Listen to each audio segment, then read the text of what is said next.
Welcome to my channel. Mi propio hijo me llamó personal de servicio en su propia boda y fingió no conocerme.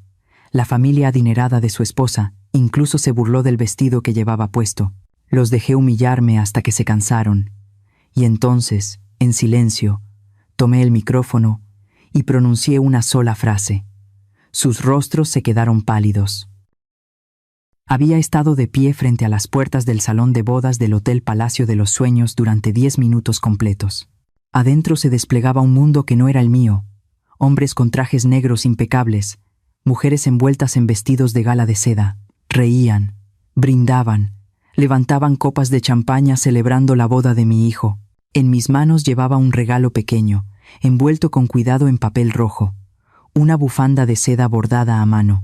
Me había tomado 3 semanas terminarla, puntada por puntada, cosiendo bajo la luz de una lámpara de aceite después de cada jornada agotadora de trabajo. Di un paso al frente. Mis sandalias viejas resonaron con un leve clac, clac sobre el piso de mármol brillante. Recorrí el salón con la mirada, buscando un rostro conocido, y entonces lo vi. Santiago Herrera estaba justo en el centro del salón, vestido con un traje negro hecho a la medida, corbata de seda reluciente, el cabello perfectamente engominado, alto, apuesto, con el aire seguro de un joven empresario exitoso. Reía y conversaba con un grupo de invitados, gesticulando con confianza, hablando con voz firme. A su lado estaba la novia, Catalina Mendoza, hermosa dentro de su vestido blanco impecable, aferrada orgullosa al brazo de mi hijo. Mi corazón comenzó a latir con fuerza. 28 años desde aquella noche en que di a luz a ese niño frágil en un cuarto rentado y estrecho, mientras la lluvia golpeaba el techo y su primer llanto rompía la oscuridad. Y ahora estaba ahí, resplandeciente, en el día más importante de su vida. Avancé hacia él, sonriendo, aunque por dentro me consumía la inquietud. Santiago. Apenas su nombre salió de mis labios, Santiago se volvió. Nuestros ojos se encontraron, y en ese instante lo vi todo. Un leve sobresalto, una sombra que cruzó su rostro. No fue alegría, no fue sorpresa, fue pánico. Me miró como si yo fuera algo que no debía estar allí. Mi sonrisa se congeló. Santiago avanzó rápidamente hacia mí, pero no para abrazarme. Se interpuso en mi camino, erguido, imponente, como un muro. Su mirada pasó fugazmente por encima de mi hombro, hacia los invitados que observaban, y luego volvió a mí, fría, distante. «Oiga, señora», parpadeé. «¿Señora? Acababa de llamarme así. ¿A mí? El personal de servicio debe usar la entrada de atrás. Esta área es solo para invitados VIP». Su voz fue baja, pero clara, cada palabra cortante, como vidrio roto, sin titubeos, sin vacilación alguna. El tiempo se detuvo. Me quedé ahí, con la boca entreabierta, incapaz de creer lo que acababa de escuchar. «Hijo», balbuceé, con la voz temblorosa, «soy yo, tu mamá». Pero Santiago ya se había dado la vuelta. Regresó con los invitados, y la sonrisa brillante reapareció en su rostro, como si nada hubiera ocurrido. «Disculpen», dijo con tono jovial. «Solo fue una pequeña confusión con el personal. Continuemos». Las risas de los presentes cubrieron el vacío que me rodeaba. Sentí la sangre subir a mi rostro y luego desaparecer, dejando un entumecimiento que me recorrió el cuerpo entero. Mis piernas parecían hundirse en el mármol, pesadas, inmóviles. Apreté el regalo entre mis manos. Aquella pequeña caja ahora pesaba como una tonelada. No fue una confusión, fue un rechazo deliberado, frío, cruel, el rechazo del hijo al que le había entregado toda mi vida. Bajé la mirada hacia mi vestido azul claro, gastado por los años, a mis sandalias desgastadas, a todo lo poco que tenía. Luego miré de nuevo ese mundo deslumbrante, un mundo que, irónicamente, había sido construido en parte con mi propio esfuerzo, y ahora yo estaba siendo expulsada de ese cuadro de felicidad, como una mancha que debía borrarse, como un secreto que no podía salir a la luz, como una extraña que había entrado por error en un lugar al que no pertenecía, pero no me fui. Mis pies estuvieron a punto de girar hacia la salida, pero me detuve a mitad de aquel pasillo deslumbrante. Si me iba en ese momento, si alguien veía a una empleada desconocida Huir de la boda. ¿Qué pensarían? ¿Haría eso pasar vergüenza a mi hijo? ¿Arruinaría su boda? Aunque él ya me había rechazado, yo no podía arruinar el día más importante de su vida. Me di la vuelta y caminé despacio siguiendo la flecha que decía área de servicio, el camino que mi propio hijo me había señalado. El pasillo se volvió más estrecho. Las lámparas de cristal dieron paso a luces fluorescentes, frías y blanquecinas. La música suave del salón quedó atrás, reemplazada por el ruido metálico de platos, el choque de cubiertos y los gritos apresurados del personal. Me apoyé contra la pared y miré por una rendija de la puerta. Dentro, decenas de cocineros y ayudantes, vestidos de blanco, trabajaban como máquinas perfectamente sincronizadas, los rostros empapados de sudor. Esa imagen fue como una aguja clavándose directo en mi memoria. 20 años atrás. No esta cocina elegante, sino un pequeño restaurante en una esquina de Tepito. Yo pasaba de la madrugada a la noche frente al fregadero, con las manos sumergidas en agua jabonosa hasta que la piel se arrugaba como hojas secas. Santiago tenía entonces 12 años. Llegó a casa con los ojos negros brillantes, sosteniendo su boleta. Mamá, pasé a la secundaria Benito Juárez. El maestro dijo que soy muy bueno para estudiar. Recuerdo haberlo abrazado con fuerza, sin importar que mis manos mojadas le empaparan la camisa. Yo sabía que podías, le dije. Vas a ir a la universidad, vas a tener un gran futuro. Pero la escuela Benito Juárez no era barata. Pedí turnos extra lavando platos por las noches, de 7 a 11. Cuando regresaba a casa, Santiago ya estaba dormido. La vieja mesa de estudio seguía con la luz encendida, los cuadernos abiertos y desordenados. Yo cerraba los libros con cuidado, lo arropaba, besaba su frente y le susurraba: «Duerme bien, mi pequeño príncipe». Mi mano se movió sin pensarlo, acariciando mis nudillos donde las callosidades seguían marcadas, aún después de tantos años. Nunca me quejé, porque eso era exactamente lo que yo quería. El sonido de copas chocando llegó desde el salón. Salí con cuidado del pasillo de servicio y busqué un rincón oculto detrás de unas grandes macetas decorativas. Desde ahí podía ver toda la fiesta sin que nadie reparara en mí. Santiago Herrera estaba de pie sobre el estrado, levantando una copa de champaña, con una sonrisa radiante. Catalina Mendoza estaba a su lado. Su vestido brillaba bajo las luces. Los invitados aplaudían con entusiasmo. Yo permanecía en la sombra, abrazando aún la pequeña caja del regalo. Desde ahí podía ver con claridad el rostro de mi hijo. Era guapo, adulto, exitoso, todo lo que una madre desea para su hijo. Pero ese rostro me resultaba extrañamente ajeno. Ese ya no era Santiago. El niño que lloraba de hambre, que se aferraba a mí cuando había tormentas, que decía: «Te quiero más que a nadie, mamá», antes de dormir. Ese era el ingeniero Santiago Herrera, joven profesional exitoso, esposo de Catalina Mendoza, la hija de una familia adinerada de Polanco, un hombre completamente distinto. La fiesta continuó. Cortaron el pastel, 5 pisos de altura, cubierto de betún blanco impecable, decorado con rosas de azúcar perfectamente elaboradas. Recordé el 8º cumpleaños de Santiago. No hubo pastel caro, solo un pequeño bizcocho que horneé en un horno de carbón, adornado con algunos dulces de colores. Y aún así, Santiago sonrió con felicidad, me abrazó y dijo: «Mamá, haces el pastel más rico del mundo». Ahora tenía un pastel de 5 pisos, elegante y lujoso, y ya no me necesitaba. Junto a la mesa del buffet, un grupo de mujeres de mediana edad, vestidas con deslumbrantes trajes de gala, conversaban animadamente mientras sostenían copas de vino tinto. Sus voces no eran fuertes, pero sí lo suficientemente claras como para que yo escuchara cada palabra. «Catalina es realmente afortunada», comentó una mujer de cabello rubio teñido, con un collar de perlas. «Santiago es talentoso y además viene de una buena familia. Dicen que los Herrera tienen una mina de plata en Zacatecas». «¿Una mina de plata?», me estremecí. Nuestra familia nunca había tenido ninguna mina. «Así es», asintió otra mujer, con el rostro perfectamente maquillado y los labios pintados de rojo intenso. «Y su madre, según dicen, es profesora universitaria. Ahora mismo está dando clases en Europa. Está tan ocupada que no pudo venir a la boda. Qué lástima». «¿Profesora universitaria? ¿Europa?» Santiago había mentido. Había inventado una historia completamente distinta sobre su origen.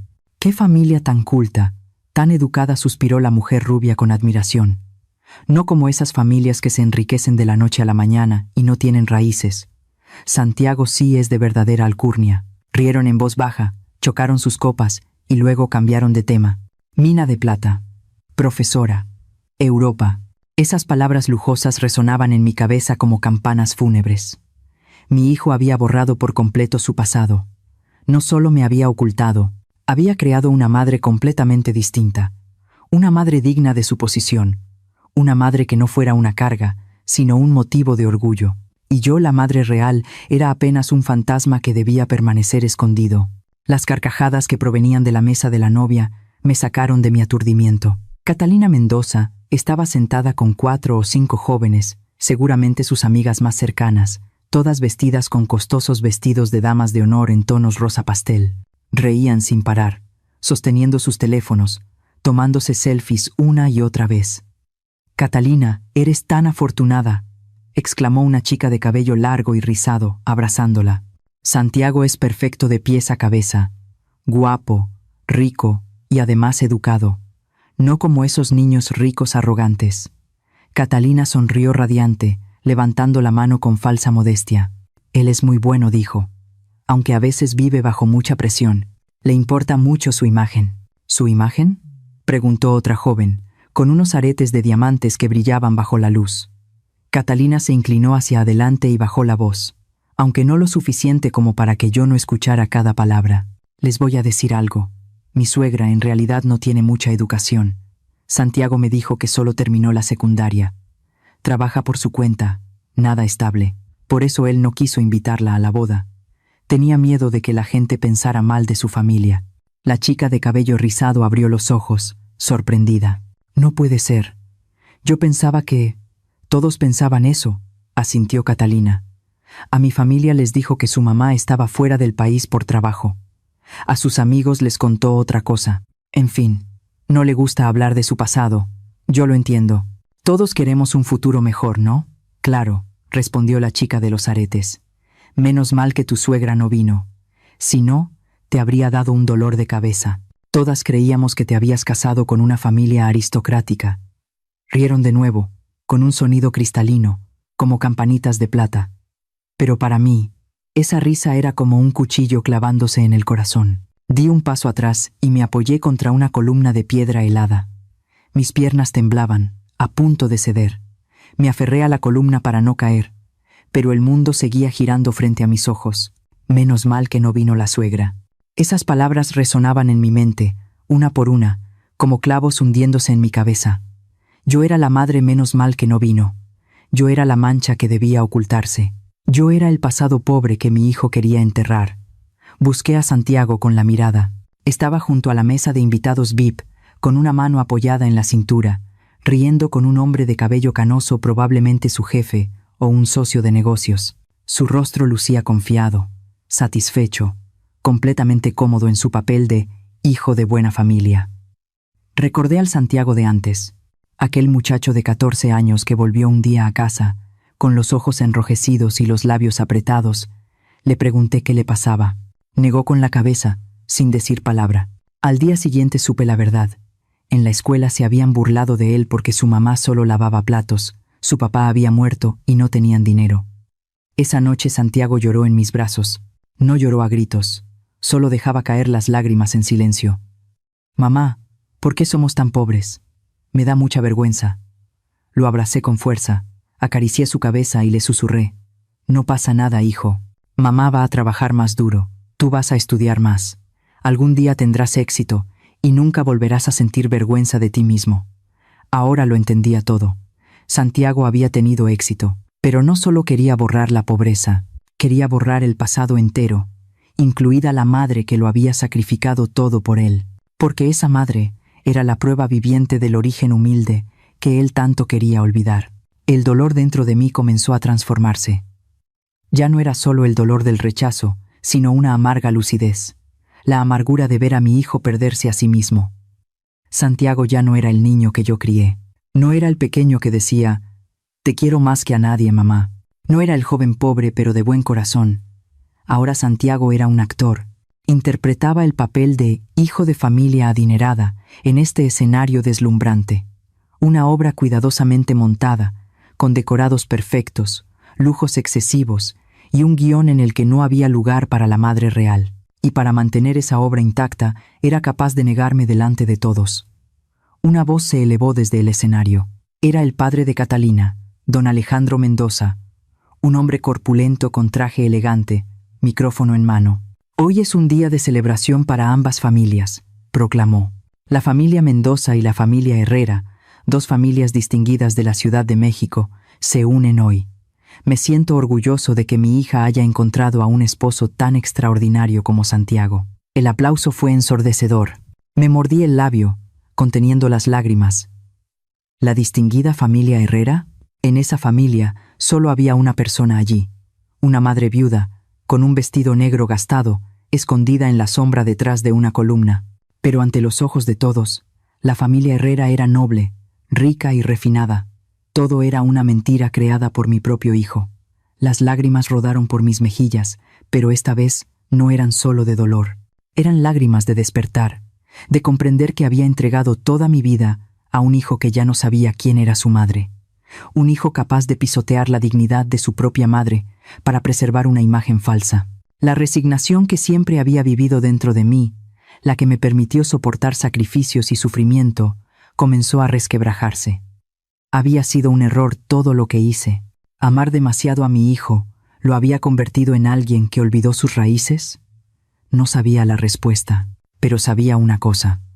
No podía seguir permaneciendo en la oscuridad para siempre. Estaba apoyada contra una columna de piedra, tratando de recuperar el aliento después del golpe emocional que acababa de recibir, cuando escuché unos pasos pequeños y apresurados que venían por el pasillo. «¡No corras! ¡Despacio!», gritó una mujer desde atrás, pero ya era demasiado tarde. Una niña de unos 5 o 6 años con el cabello negro trenzado en 2 coletas y un vestido rosa esponjoso, como una muñeca, corría directo hacia el rincón donde yo me encontraba. En sus manos llevaba un plato de cartón con un trozo de pastel blanco que se balanceaba peligrosamente. «Espera», alcancé a decir. Pero su pie se enredó con el borde del vestido. La niña tropezó. El plato salió volando y el pastel dio una vuelta en el aire antes de caer directamente sobre mi falda negra. La niña se detuvo en seco. Se quedó inmóvil, con los ojos muy abiertos mirándome. Sus labios temblaron y las lágrimas comenzaron a acumularse en sus pestañas. Yo lo siento, abuelita», dijo con la voz quebrada, apretando su vestido con las manitas. «No fue a propósito. Perdón». En ese instante pude ver el miedo en sus ojos. El miedo a ser regañada, a ser culpada, a ser vista como una niña mala. Esos ojos limpios esperaban mi enojo. Pero ¿cómo podía enfadarme con una criatura inocente, cuando mi propio hijo acababa de tratar a su madre 1000 veces peor? Me arrodillé frente a ella, quedando a su altura. Con cuidado, limpié las lágrimas que corrían por sus mejillas. «No pasa nada, corazón», le dije con una sonrisa suave. «Es solo un poco de pastel, no es nada grave». La niña me miró, todavía asustada. «Pero su vestido se ensució».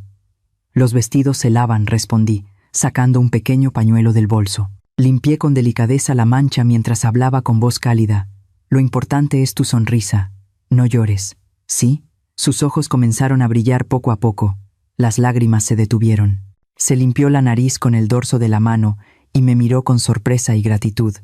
«Es usted muy buena», susurró. «Es buena como mi abuelita». Sentí que el corazón se me encogía. «Abuelita», 2 palabras tan simples, pero llenas de cariño, cercanía y calor humano. La niña se sentó a mi lado, ya sin miedo. «Mi abuelita también es muy buena, pero vive lejos, en el pueblo. La extraño mucho». «Oh», le acaricié suavemente el cabello. «Seguro que ella también te extraña mucho». La niña asintió con fuerza. «Mi abuelita dice que soy su angelito. Siempre me cocina cosas ricas, me cuenta cuentos y me abraza cuando estoy triste». Sonreí, pero fue una sonrisa amarga. Yo también había sido así con Santiago. Le cocinaba aún cuando no teníamos nada. Le contaba cuentos aunque estuviera agotada. Lo abrazaba cuando estaba triste, incluso cuando yo misma estaba llena de preocupaciones. Pero ahora Mi hijo ya no quería recordar nada de eso. La niña inclinó la cabeza y me preguntó con total inocencia: «Abuelita, ¿por qué está aquí sola? ¿Por qué no va a comer pastel con los demás?». Esa pregunta, tan ingenua, fue la que más me dolió. Guardé silencio. ¿Qué podía responder? Que estaba ahí porque mi hijo me veía como personal de servicio, que no podía salir porque era una mancha que debía ocultarse. «Yo solo estoy descansando un poquito», dije al final, con la voz apretada. La niña me miró con esos ojos limpios y luego metió la mano en el pequeño bolsillo de su vestido. Sacó un dulce en forma de corazón, envuelto en papel brillante de color rojo. «Abuelita, tome, es para usted», me lo puso en la mano con una gran sonrisa. Mi abuelita dice que cuando uno está triste, debe comer un dulce. Lo dulce hace que el corazón se sienta mejor. Miré el pequeño caramelo en mi palma. Era algo insignificante, sin valor alguno, y aún así, en ese momento pesaba más que cualquier otro regalo, porque venía del corazón puro de una niña que no me conocía, pero que me trataba con bondad y respeto, mientras que mi propio hijo, por quien había sacrificado toda mi vida, me había tratado como a una extraña. «Sofía, Sofía, ¿dónde estás?», se escuchó la voz de una mujer cada vez más cerca. La niña dio un pequeño salto. «Aquí estoy», respondió. Luego me miró, me saludó con la mano. «Abuelita, ya me tengo que ir. No se olvide de comerse el dulce. Que esté feliz». Y salió corriendo, con sus trenzas saltando y su risa clara perdiéndose entre la gente. Me quedé ahí, observando cómo su pequeña figura desaparecía entre los invitados. Cerré la mano alrededor del caramelo, sintiendo el leve calor que aún guardaba. Y en ese instante, un pequeño rayo de luz atravesó la niebla oscura que me envolvía. Sofía, una niña desconocida, sin ningún lazo conmigo, me había llamado abuelita y me había tratado con cariño y respeto, mientras que Santiago, el hijo que yo había parido, criado y por quien había dado toda mi vida, me veía como personal de servicio, como un estorbo, como una mancha que debía esconderse. ¿Qué significaba eso? ¿Era culpa mía? ¿O era culpa de mi hijo, que se había perdido a sí mismo por vanidad? Poco a poco, enderecé la espalda. Mis hombros dejaron de encorvarse. Mis ojos ya no miraban al suelo de mármol. El pequeño caramelo seguía teniendo un sabor dulce en mi boca. Y entonces lo entendí. Yo no estaba equivocada. Yo no era una mancha. Yo no era alguien indigna de estar en la boda de su propio hijo. Yo era una madre que había sacrificado toda su vida. Merecía respeto. Y sabía que tenía que actuar. Ahora mismo. Apenas di un paso fuera de la sombra, cuando un hombre de mediana edad con traje negro, claramente el gerente del hotel, cruzó apresuradamente el salón. Se detuvo frente a Santiago y se inclinó para susurrarle algo al oído. El rostro de mi hijo palideció al instante. Sus ojos se abrieron con pánico. Me quedé donde estaba, observando. Santiago negó con la cabeza con fuerza y le hizo una seña al gerente para que bajara la tableta. Su voz era baja, pero alcancé a escuchar algunas palabras. «No puede ser. La tarjeta todavía tiene saldo. Revíselo otra vez». El gerente negó con la cabeza y levantó la tableta. «Señor Herrera, ya lo intentamos 3 veces. Su tarjeta de crédito fue rechazada. El monto pendiente es de 10 millones de pesos. Podría realizar el pago por otro medio. 10 millones de pesos». La cifra resonó en mi mente como una campana. Era el dinero que había ahorrado durante 3 años, peso por peso, vendiendo fruta, lavando platos, lavando ropa, para enviárselo a Santiago cuando me dijo que necesitaba una inversión para la boda. Le transferí todo, aún sabiendo que después mi cuenta quedaría casi vacía. Y ahora, la tarjeta de mi hijo había sido rechazada. Santiago miró alrededor, con el rostro rojo de vergüenza. Catalina estaba a su lado, observándolo con preocupación. Don Alejandro Mendoza, su padre, se acercó también, frunciendo el ceño. «Santiago, ¿qué está pasando?», preguntó. «No pasa nada, papá», respondió Santiago, forzando una sonrisa que resultaba evidentemente falsa. «Solo es un pequeño problema con el banco. Lo resolveré enseguida». El gerente habló de nuevo, con tono educado pero firme. «Señor, si el pago no se realiza en los próximos 10 minutos, nos veremos obligados a suspender el servicio». El rostro de Santiago se puso aún más pálido. Sacó su teléfono, marcó un número, pero después de unos segundos colgó y negó con la cabeza, derrotado. Lo entendí de inmediato. Mi hijo no tenía dinero. Todo ese lujo, el hotel de 5 estrellas, el pastel de 5 pisos, la orquesta, las orquídeas importadas, estaba construido sobre deudas y apariencias falsas. Santiago había pedido préstamos. Había llevado sus tarjetas al límite para sostener la imagen de hombre rico, de buena familia. Y ahora, esa fachada estaba a punto de derrumbarse. Mis pies comenzaron a moverse hacia adelante. Cada paso retumbaba en mi pecho como un tambor.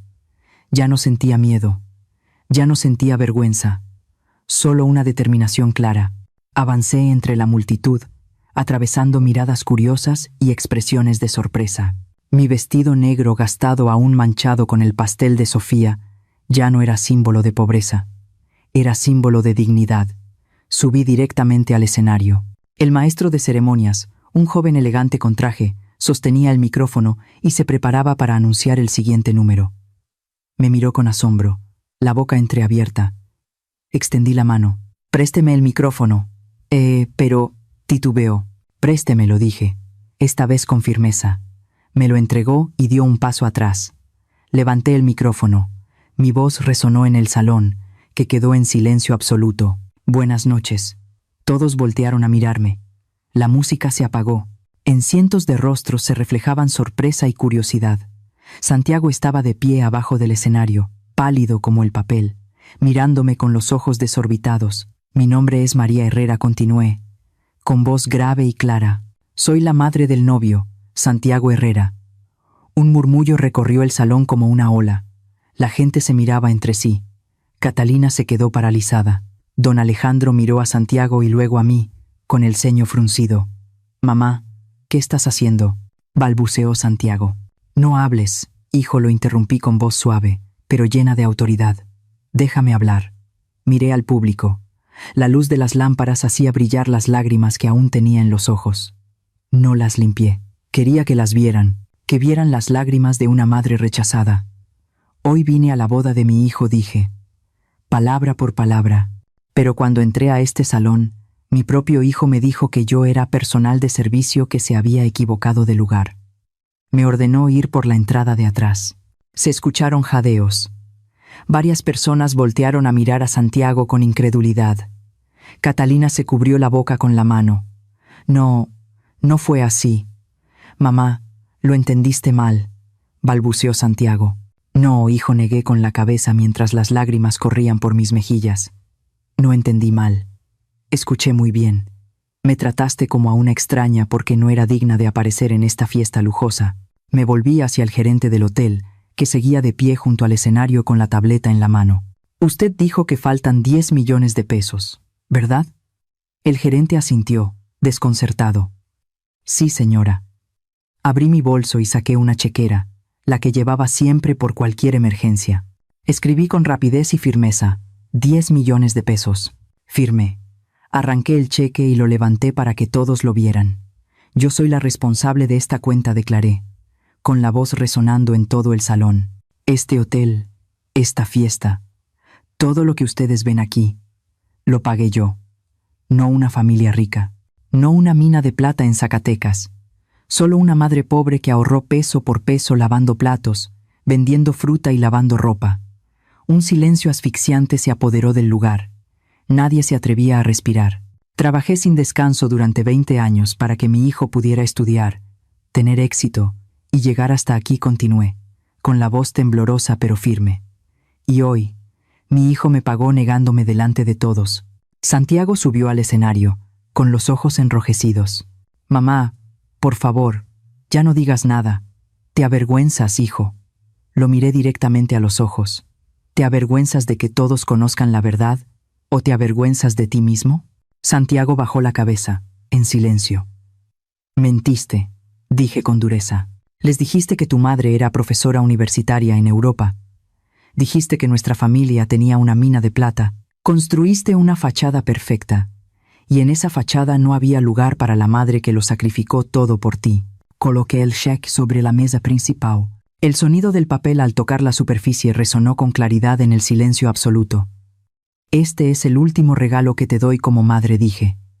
«Yo pagué esta fiesta, así que esta fiesta es mía. Y yo invito a todos ustedes a quedarse, comer y disfrutar.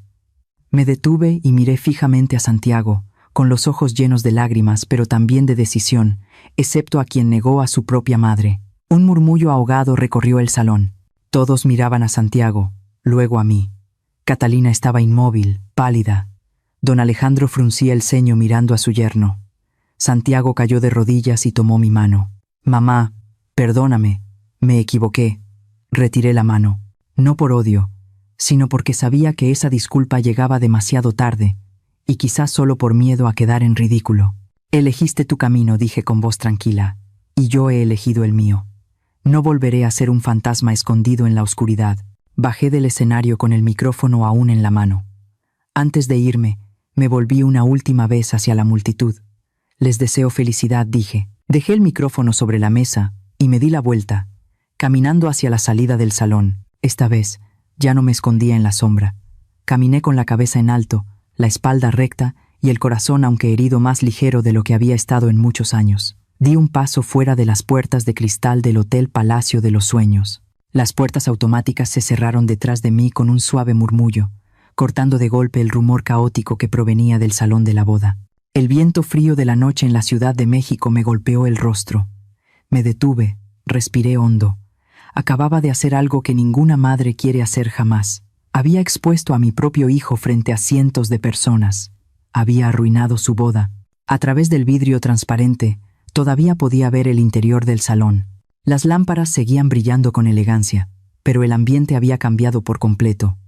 La gente se agrupaba en pequeños círculos, murmurando, señalando discretamente hacia Santiago. Algunos levantaban sus teléfonos, quizá enviando mensajes, quizá grabando lo ocurrido. Santiago estaba de pie en medio del escenario, los hombros temblando, el rostro cubierto por sus manos. Catalina permanecía a unos pasos de distancia. Lo miraba con una mezcla de desconcierto y confusión, como si el hombre con el que acababa de casarse fuera un completo desconocido. Don Alejandro Mendoza, que antes sonreía orgulloso al recibir a su yerno, ahora tenía el rostro helado, el ceño fruncido, mientras observaba a Santiago. A su lado, doña Isabel Mendoza, con un vestido de gala azul, le susurraba algo al oído, mirándolo con evidente desconfianza. Los amigos de Santiago, los mismos que minutos antes lo rodeaban, le palmoteaban el hombro y reían con él, ahora se apartaban, evitando su mirada. Nadie quería estar cerca del hombre que acababa de ser desenmascarado como un mentiroso. El maestro de ceremonias tomó el micrófono con torpeza, intentando salvar la situación. «Estimados invitados, continuemos con la celebración, por favor. Los invitamos a seguir disfrutando de la comida». Pero nadie se movió. El aire en el salón parecía detenido, pesado, sofocante. La orquesta volvió a tocar, pero la melodía, antes elegante, sonaba forzada, como si intentara cubrir la vergüenza que flotaba en el ambiente. Algunos invitados comenzaron a irse, en silencio, sin despedirse. Tomaban sus bolsos, murmuraban entre ellos y salían apresuradamente. Cada persona que se marchaba era una sentencia muda contra mi hijo. Santiago finalmente bajó las manos. Su rostro estaba rojo, los ojos hinchados. Miró a su alrededor, buscando apoyo, pero solo encontró miradas frías, distantes, llenas de juicio. El ídolo había caído. El príncipe de traje impecable y rostro distinguido ya no era más que un hombre expuesto ante todos. Alguien que había mentido sobre su origen, negado a su propia madre y construido su vida entera sobre una mentira. Catalina se acercó y puso una mano sobre el hombro de Santiago. Mi hijo la miró con súplica, pero ella no lo abrazó, no lo consoló. Solo le dijo algo en voz baja. No alcancé a escuchar las palabras, pero podía imaginarlo. ¿Ya viste las consecuencias de mentir? Santiago negó con la cabeza, moviendo los labios, intentando explicarse. Pero ya no había nada que explicar. La verdad había salido a la luz. La máscara había caído. No quedaba nada que ocultar. Don Alejandro se acercó, con voz grave y fría. «Santiago, tenemos que hablar». Mi hijo asintió. Sus hombros se encorvaron, como los de un hombre derrotado. La boda continuó, pero ya no era una celebración feliz. Era solo una representación incómoda, donde todos fingían que no había pasado nada, aunque todos sabían que la verdad ya estaba al descubierto. Me di la vuelta y bajé los escalones del hotel. Mis piernas pesaban. Cada paso era como arrastrar una carga invisible. No sentía ninguna alegría por haber ganado. No sentía satisfacción alguna por haber castigado a mi hijo. Solo un corazón hecho pedazos, un dolor que calaba hasta los huesos. ¿Había otra manera? ¿Podía simplemente aceptar el papel de personal de servicio, quedarme en la sombra y dejar que mi hijo siguiera viviendo en su mundo de mentiras? No, porque hacerlo habría sido seguir alimentando su falsedad. Habría sido enseñarle que podía negar a su madre, negar su pasado, negarse a sí mismo, sin consecuencias. Era una medicina amarga, pero necesaria. Un taxi amarillo se detuvo frente a mí. Levanté la mano. El conductor, un anciano de cabello blanco, bajó la ventanilla. ¿A dónde va, señora? Guardé silencio unos segundos y miré por última vez el Hotel Palacio de los Sueños. A la Merced respondí. A casa. El taxi se detuvo frente a la pequeña casa en la Merced. Pagué el viaje y bajé. El viejo portón de hierro chirrió al abrirlo, y la luz tenue del alumbrado público iluminó el sendero de baldosas agrietadas, con hierbas creciendo entre las rendijas. La casa estaba en silencio. No había risas. No había luces cálidas. Solo oscuridad y una quietud que pesaba en el aire. Abrí la cerradura y entré. El olor familiar a humedad me envolvió de inmediato. El olor de una casa habitada por más de 30 años. El olor de los años de soledad desde que mi hijo se había ido. Encendí la luz. El resplandor amarillento de un viejo foco fluorescente iluminó la pequeña sala, el sofá de cuero desgastado, la mesa de madera llena de rayones, y el marco con la foto de Santiago cuando era niño sonriendo, con los ojos brillantes seguían colgados en la pared. Me quedé mirando esa foto, con el corazón encogido. ¿Dónde estaba ahora ese niño? Entré al dormitorio y me quité el vestido negro. La mancha de pastel de Sofía seguía ahí, una marca pequeña, pero cargada de un recuerdo cálido en la noche más fría de mi vida. Doblé el vestido con cuidado y lo guardé en el closet. Luego saqué la ropa de casa de siempre, una camisa blanca amarillenta por el tiempo y un pantalón negro de algodón ya deslavado. Me los puse. Esa ropa conocida abrazó mi cuerpo y me dio una sensación extraña de alivio. Esta era yo, no la mujer del vestido negro en un hotel de 5 estrellas, sino María Herrera, una mujer pobre, trabajadora manual, viviendo día a día. Fui a la cocina. Era un espacio pequeño, con una estufa vieja, un refrigerador que zumbaba sin parar y un fregadero de esmalte astillado. Abrí la alacena y saqué un paquete de sopa instantánea, la más barata del mercado. 5 pesos por paquete. El agua comenzó a hervir suavemente. Agregué la sopa, la removí y la serví en un tazón. El vapor subía mezclando el olor de los fideos con el de los condimentos artificiales. Tomé el tazón y me senté en la vieja mesa de madera en una esquina de la cocina, la mesa donde alguna vez hubo 2 juegos de platos y cubiertos, y ahora solo quedaba uno. Comí en silencio. Cada hebra de fideo entraba caliente en mi boca, pero no tenía sabor dulce alguno, solo salado, amargo y soledad. La casa nunca había sido grande, pero esa noche se sentía aterradoramente vacía. Cada rincón traía recuerdos de Santiago. El lugar del sofá donde hacía la tarea, la mesa donde comíamos juntos, el gancho donde colgaba su mochila al volver de la escuela. Ahora, todo estaba vacío. Había pensado dejar esta casa para Santiago y su esposa. Mi plan era mudarme después de la boda a un cuarto más pequeño y dejarles el hogar. Ese era el regalo que quería darles. No algo lujoso, no algo grande, sino todo el amor de una madre. Pero ahora, ese plan ya no tenía sentido. Dejé el tazón en la mesa, me levanté y volví al dormitorio. Abrí el cajón del closet, busqué un momento y saqué un sobre amarillo ya envejecido. Dentro estaba la libreta de ahorros, el regalo que pensaba entregarle a mi hijo en su boda. 200,000 pesos. Todo el dinero que me quedaba después de pagar la boda, para que mi hijo y su esposa pudieran empezar bien. Ahora, esa libreta pesaba en mis manos como un recordatorio amargo de mi ingenuidad. Había sacrificado todo por un hijo que ya no me veía como su madre.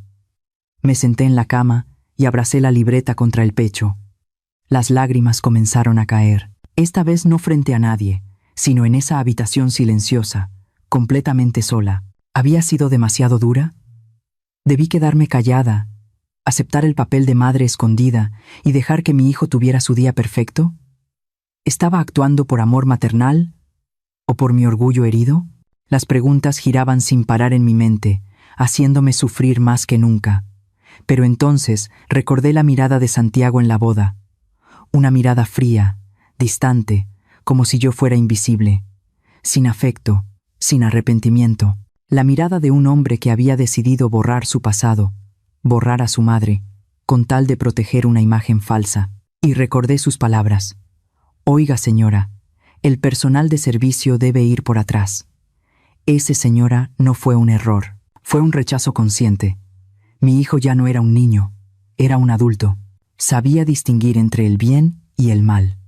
Sabía perfectamente cuánto podía herirme, y aún así lo hizo. Porque para él, su propio orgullo valía más que el amor de su madre. Me sequé las lágrimas y me puse de pie. Mis pasos eran más firmes. Abrí el closet y guardé la libreta de ahorros en el fondo del cajón, debajo de unas telas viejas.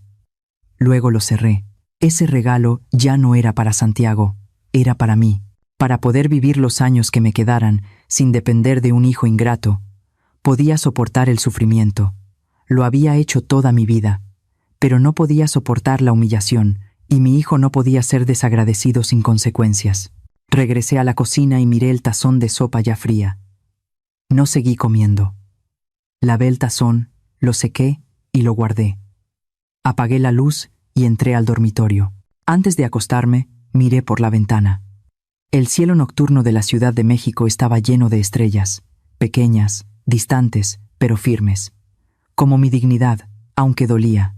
Aunque estaba sola, había hecho lo correcto. Le había dado a mi hijo una lección, una que quizá necesitaba desde hacía mucho tiempo. Nadie tiene derecho a negar a su propia madre. Nadie tiene derecho a pisotear el amor para proteger una falsa reputación. Y si él no entendía esa lección, tendría que enfrentar las consecuencias. Me acosté y me cubrí con la cobija.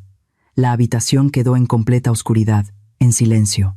Pero dentro de mi corazón, una pequeña llama seguía encendida, la llama de la dignidad que había recuperado, aunque el precio fuera un corazón roto.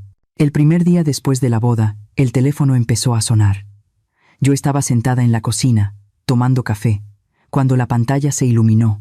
El nombre, Santiago, apareció con claridad. El teléfono vibraba una y otra vez, el sonido resonando en la pequeña casa. Me quedé mirando la pantalla, con la mano temblorosa. Una parte de mí quería contestar. El instinto de una madre siempre quiere escuchar la voz de su hijo, saber si está bien, pero no lo hice. Dejé que el teléfono sonara hasta que se apagó solo. Minutos después llegó un mensaje. Lo abrí y leí. Mamá, perdóname. Me equivoqué.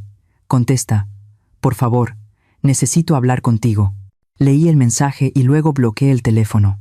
No respondí, porque lo sabía. Su disculpa no venía del verdadero arrepentimiento, sino del pánico de haber sido desenmascarado. Tenía miedo de perder su imagen, a su esposa, todo lo que había construido. ¿Pero tenía miedo de perder a su madre? El segundo día, el teléfono no dejó de sonar. Santiago llamó 5 veces.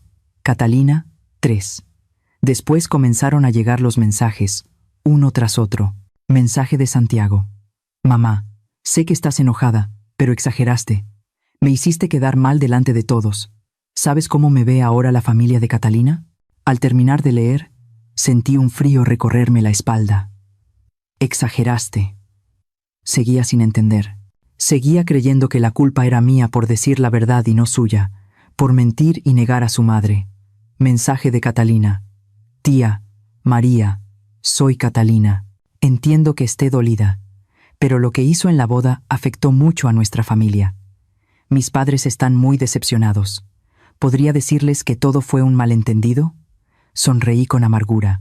Catalina quería que yo mintiera, que dijera que todo había sido un malentendido, para salvar la imagen de su esposo. Pero no podía hacerlo. No podía seguir viviendo dentro de una mentira. Apagué el teléfono. Por completo. El tercer día me desperté temprano. La casa estaba en silencio, sin la presión de llamadas ni mensajes. Sentí una ligereza extraña, casi nueva. Me puse un pants viejo, unos tenis gastados y salí de casa. El sol de la mañana en la Ciudad de México caía suave y tibio. Caminé por las calles conocidas de la Merced, donde había vivido toda mi vida, rumbo a la Alameda Central. El parque temprano estaba lleno de personas mayores haciendo ejercicio.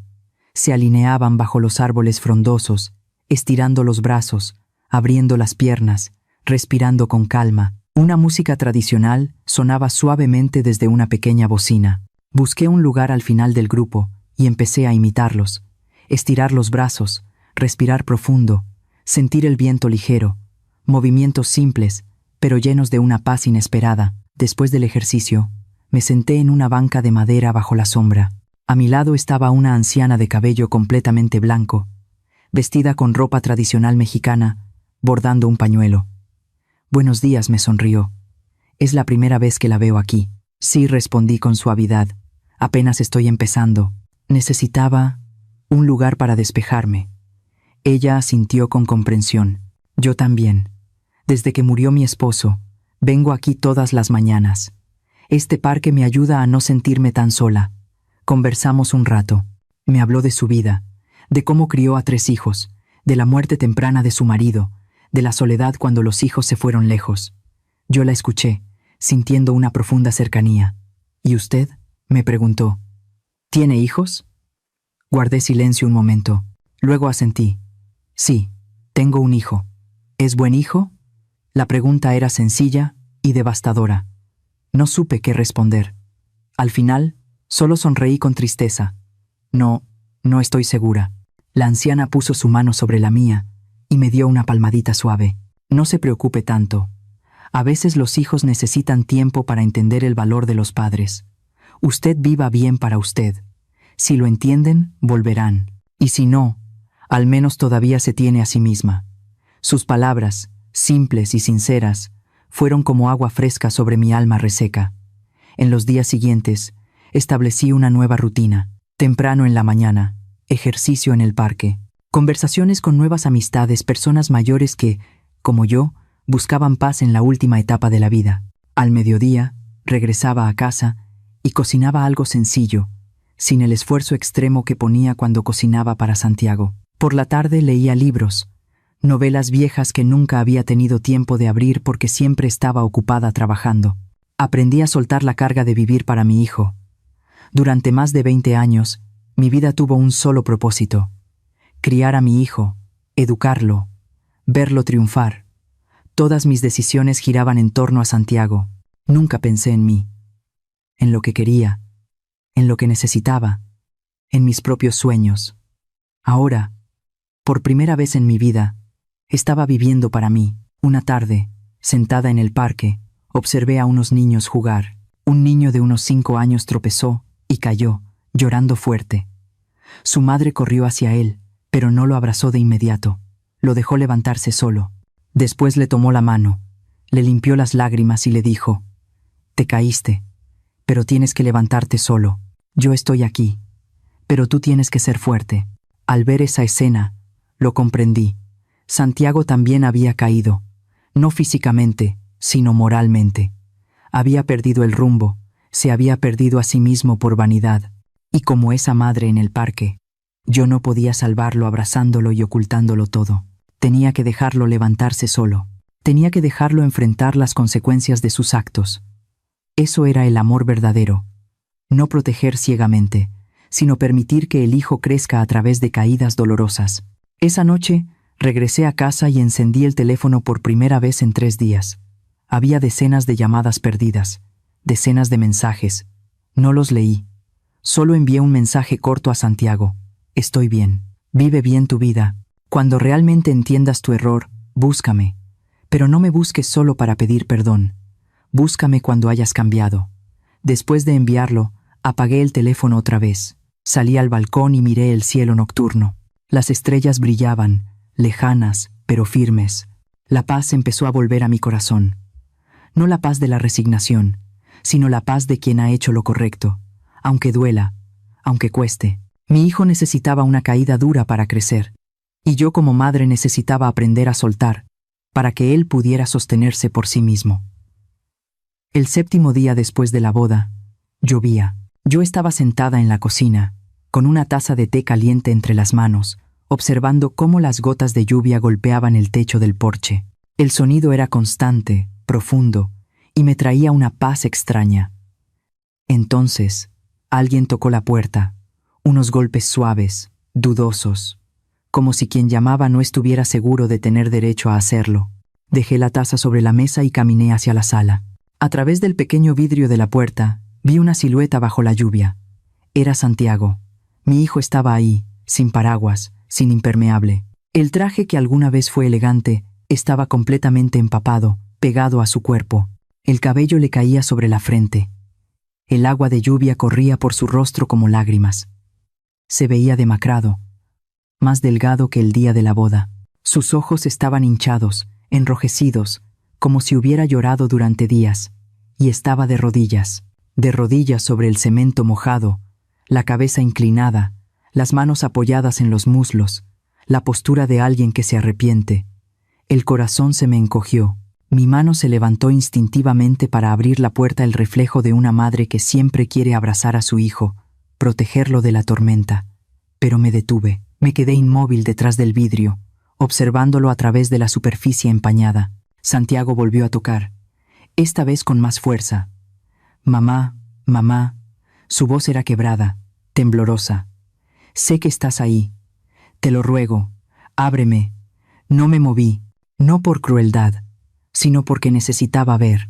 Necesitaba saber si su arrepentimiento era real, o si solo buscaba refugio ahora que el mundo le había dado la espalda. Santiago siguió de rodillas. La lluvia caía con fuerza, empapándolo por completo. El agua se mezclaba con sus lágrimas y caía desde su barbilla hasta el suelo. Mamá. Su voz se hacía cada vez más débil. Perdóname. Me equivoqué. Me equivoqué tantas veces. Me mordí el labio, intentando contener el llanto, pero las lágrimas salieron igual, porque aunque él me había hecho tanto daño, no podía dejar de sufrir al verlo así. Pasaron 10 minutos. Santiago seguía arrodillado. La lluvia no cesaba, no se levantó, no se fue. Solo permanecía ahí, con la cabeza baja, como un pecador esperando sentencia. Me acerqué un poco más a la puerta, lo observé con atención. El traje caro ya no era más que un montón de tela mojada. Los zapatos de cuero, antes relucientes, estaban cubiertos de lodo. El rostro que alguna vez fue seguro y arrogante, ahora solo mostraba derrumbe y arrepentimiento. Mi hijo, el príncipe, que había vivido en un mundo de apariencias, había caído de frente contra la realidad, y estaba arrodillado frente a la casa de la madre a la que había negado. Mamá, dijo de nuevo, con la voz temblando, lo perdí todo. La familia de Catalina me mira con desprecio. Los amigos se burlan de mí. En la empresa ya no confían en mí. Todo me dio la espalda. Hizo una pausa, tragando lágrimas. Pero lo que más me duele no es perder eso, mamá. Es darme cuenta de que cuando todos se fueron, solo había una persona que me amaba de verdad. Y esa persona es a quien peor traté. Su voz se rompió. Mamá, perdóname. Perdóname por haberte negado, por hacerte sufrir, por haber sido un hijo indigno. Yo estaba detrás de la puerta, llorando en silencio. Mi mano temblaba sobre la perilla. Quería abrir, quería abrazarlo. Quería decirle, ya está, mamá te perdona. Pero todavía no abrí, porque necesitaba que entendiera, que sintiera el frío de la soledad que yo había vivido aquel día en el salón de la boda, que comprendiera el dolor de ser rechazada por la persona que más amas, que aprendiera que el amor de una madre no se puede pisotear sin consecuencias. Lo dejé ahí, no para castigarlo, sino para que lo comprendiera. Santiago sollozaba. Mamá, recuerdo cuando era niño, cuando lloraba porque mis compañeros se burlaban de mí por ser pobre. Tú me abrazaste y me dijiste, no pasa nada, vas a tener éxito, nunca tendrás que avergonzarte. Lo logré, mamá. Tuve éxito, pero terminé avergonzándome de ti. Levantó la cabeza y miró fijamente la puerta, como si supiera que yo estaba ahí. Soy el peor hijo del mundo. Perdí quien era, perdí mi conciencia. Todo por vanidad. Merezco ser castigado. Su voz se apagó un momento. Pero mamá, te lo ruego, dame una oportunidad. no para volver a la vida de antes, sino para convertirme en alguien mejor, en alguien digno de tu amor. No pude soportarlo más. Giré la perilla y abrí la puerta. El viento frío y la lluvia entraron de golpe. Santiago levantó la cabeza y me miró, con los ojos llenos de lágrimas. No dije nada, solo lo miré. Santiago se arrastró hacia mí y abrazó mis piernas, apoyando la frente en mis zapatos mojados. Mamá, perdóname, perdóname, perdóname. Lloraba como un niño, no por haber perdido dinero o estatus, sino por haber comprendido que había perdido lo más valioso, el amor de su madre. Me quedé quieta un largo momento. Luego, mi mano áspera, llena de callos, se posó lentamente sobre su cabeza, acariciando su cabello empapado. «Levántate, hijo», dije con voz suave, pero firme. «Levántate y entra a la casa». Santiago alzó la mirada, los ojos rojos. «¿Ya me perdonaste, mamá?» Todavía no respondí con honestidad. «Pero te doy una oportunidad para demostrar que realmente cambiaste, no con palabras, con hechos». Lo ayudé a ponerse de pie. Entró a la casa, empapado de pies a cabeza. Cerré la puerta, dejando la lluvia afuera, pero entre nosotros aún quedaba una distancia que solo el tiempo y el cambio verdadero podrían cerrar. Le tendí una toalla. «Sécate, luego te preparo una sopa caliente». Santiago tomó la toalla. Las lágrimas seguían cayendo. «Gracias, mamá. Gracias por no abandonarme». No respondí. Me di la vuelta y entré a la cocina, porque sabía que el camino todavía sería largo. Una disculpa es solo el primer paso. El verdadero cambio es lo que importa. Y yo como madre esperaría, observaría, vería si mi hijo realmente había aprendido a crecer. Coloqué el tazón de sopa caliente sobre la mesa. El vapor se elevó, llevando consigo el aroma sencillo de los fideos instantáneos, el cebollín y un poco de sal. No era un platillo elegante, pero era suficiente para dar calor y saciar el hambre. Santiago estaba sentado frente a mí. Ya se había cambiado a ropa seca, un conjunto viejo de la época de la preparatoria que aún guardaba en el closet. Ahora le quedaba un poco ajustado, pero se lo puso sin quejarse. Tomó los palillos, pero no empezó a comer de inmediato. Miró el tazón, luego me miró a mí. Las lágrimas aún brillaban en sus ojos. «Mamá, yo no lo merezco». «Come», dije con voz suave pero firme. «Come primero, luego hablamos». Santiago asintió y empezó a comer. Cada bocado entraba lentamente, como si estuviera probando el alimento más valioso de su vida. Las lágrimas seguían cayendo en silencio, no de desesperación, sino de arrepentimiento y gratitud. Yo me quedé sentada, observándolo. No dije nada, solo miré. Cuando terminó, dejó los palillos a un lado y se limpió la boca con una servilleta. Se sentó derecho y me miró a los ojos. Ya no estaba aquella mirada orgullosa y fría de la noche de la boda, sino una mirada sincera, cargada de culpa. Mamá empezó, con la voz temblorosa. «Quiero contarte lo que pasó y por qué terminé convirtiéndome en alguien así». Asentí. «Te escucho». Santiago respiró hondo. «Cuando entré a la universidad, empecé a sentirme inferior. Mis compañeros eran ricos, sus familias tenían coches, casas grandes, viajaban al extranjero. Y yo solo tenía una mochila rota, ropa vieja y el lonche que tú me preparabas cada mañana». Se detuvo y tragó saliva. «Me daba vergüenza, mamá. Vergüenza de ser pobre. Vergüenza de no tener papá. Vergüenza de que tú solo fueras lavaplatos». Sus palabras me atravesaron el corazón como cuchillas, pero no lo interrumpí. Lo dejé continuar. Luego conocí a Catalina. Siguió. Ella era hermosa, rica, perfecta. Me enamoré de ella, pero tenía miedo. Miedo de que, si conocía mi origen, me dejara. Así que empecé a mentir. Inventé una historia perfecta, y poco a poco quedé atrapado en esa mentira, sin poder salir. La noche de la boda dijo, con la voz quebrada, cuando te vi entrar al salón con ese vestido viejo, entré en pánico. Tuve miedo de que todos descubrieran la verdad, de que mi máscara cayera.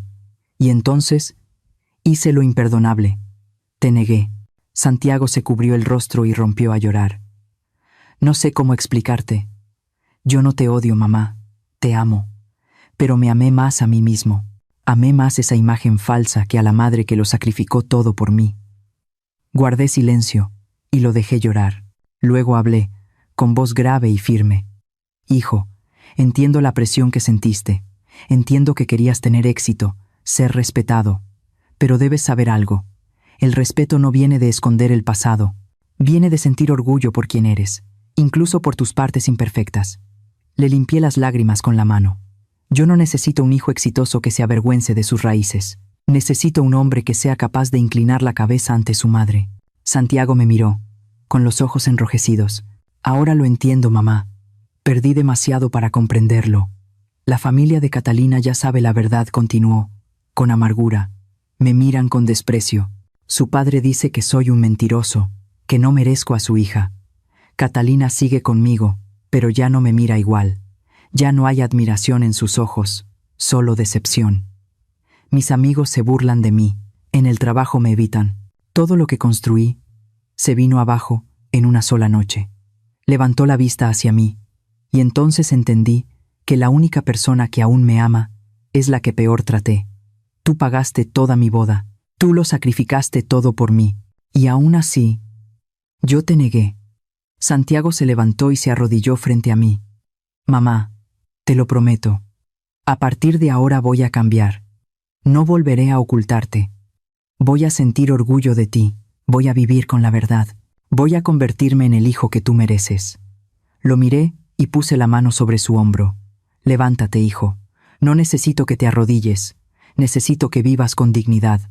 Santiago se puso de pie, pero mantuvo la cabeza inclinada. Yo lo observé. Ese hijo que fue mi orgullo, luego mi mayor dolor, y que ahora estaba intentando encontrarse de nuevo. Hijo, dije con ternura, te perdono, pero perdonar no significa olvidar. Yo voy a recordar, y tú también debes recordar, para no repetir el mismo error. Lo recordaré, mamá asintió. Toda la vida, sonreí. Ya no era la sonrisa de una madre destrozada, sino la de una mujer que había recuperado su valor. Ya no vivía a través de la felicidad de su hijo. Había recuperado su dignidad. Me había recuperado a mí misma. Te amo, le dije, pero a partir de ahora, también me amo a mí. Y tú debes aprender a respetar ese amor. Nos quedamos sentados frente a frente, en la vieja mesa de madera. Ya no había protección ciega, ya no había mentiras, solo sinceridad, arrepentimiento y esperanza de un nuevo comienzo. Tendrás que reparar lo que hiciste, le dije. Yo no te voy a rescatar. Debes enfrentar las consecuencias y reconstruir tu vida por ti mismo. Pero esta vez, sobre la verdad, no sobre mentiras. Lo entiendo, mamá asintió. Lo haré. Me levanté y caminé hacia la ventana. Afuera, la lluvia había cesado. El cielo después de la tormenta estaba limpio y claro. Las gotas de agua brillaban sobre las hojas bajo la luz del sol de la tarde. A lo lejos, apareció un pequeño arco iris, delicado, frágil, pero lleno de esperanza. Como la relación entre mi hijo y yo había sido rota, pero estaba empezando a sanar, no con amor ciego, sino con respeto. Respeto mutuo, respeto por uno mismo, respeto por la verdad. Hijo, me volví hacia Santiago. El camino que viene no será fácil, pero creo que puedes lograrlo, porque eres mi hijo, y aunque te equivocaste, todavía tienes la capacidad de cambiar. Santiago sonrió. Fue la primera sonrisa sincera en muchos días. Gracias, mamá. Gracias por no abandonarme. Asentí. Nunca te abandonaré, pero tampoco volveré a abandonarme a mí misma. Y en ese momento lo supe. Nuestra historia no había terminado. Apenas comenzaba un nuevo capítulo. El capítulo de la sanación. El capítulo del respeto. El capítulo del amor verdadero. Un amor que no exige perfección, pero sí honestidad.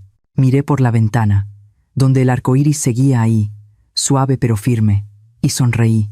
La sonrisa de una mujer que había recuperado su valor, una mujer que ya no vivía en la sombra de nadie, sino en la luz de sí misma. La historia de María y Santiago no es un acto de venganza, sino un camino doloroso para recuperar la verdad, la dignidad y el amor en su forma más auténtica. Porque a veces, amar a un hijo no significa protegerlo a toda costa, sino tener el valor de soltarlo para que enfrente las consecuencias y aprenda a crecer. Si esta historia te dejó en silencio, pensando, te invitamos a seguir acompañándonos para compartir más relatos sobre familia, dignidad y sanación. Y si puedes, compártela con tus padres, con tus hijos o con cualquier persona que esté persiguiendo el brillo del éxito y haya olvidado de dónde viene. Porque hay disculpas que deben decirse a tiempo y hay madres que nunca deberían quedarse atrás.